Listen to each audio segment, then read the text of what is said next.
ఉంటాయి కానీ అయినా అప్పుడు కన్నా ఇప్పుడు ఫ్రీగానే ఉంది. హ్యాపీగా వెళ్ళిపోతున్నాం. అంటే ఇంతకుముందు మహాలక్ష్మి పథకం కింద ఆడవారు ఎక్కేవాళ్ళు, ఇప్పుడు ఎక్కట్లేదు అంటారా?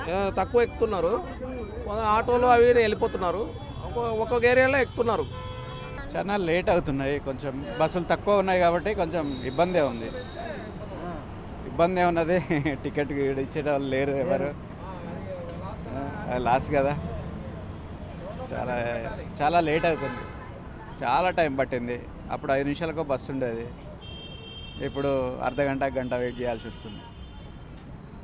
ఎస్ రైట్, చూసాం కదా మొత్తానికి ఇది పరిస్థితి. ఒకవైపు ఆడవారేమో బస్సెస్ రాక ఇబ్బంది పడుతున్నాం మేము, గంటకు ఒక బస్సు కూడా రావట్లేదు అని అంటే, మగవారు మాత్రం ఇప్పుడు ఆడవారు ఎక్కువ బస్సు ఎక్కట్లేదు, కొంచెం అట్లీస్ట్ ఫ్రీగా మేము అట్లీస్ట్ జెంట్స్ కండక్టర్ సీట్లను కూర్చొని వెళ్ళగలుగుతున్నాం, కొంచెం ఇబ్బంది లేకుండా ఉంటున్నాం అంటూ చెప్తారు. మనం బస్సులో చూడొచ్చు, ఇప్పటివరకు కూడా బస్సులో కండక్టర్ కూడా లేడు.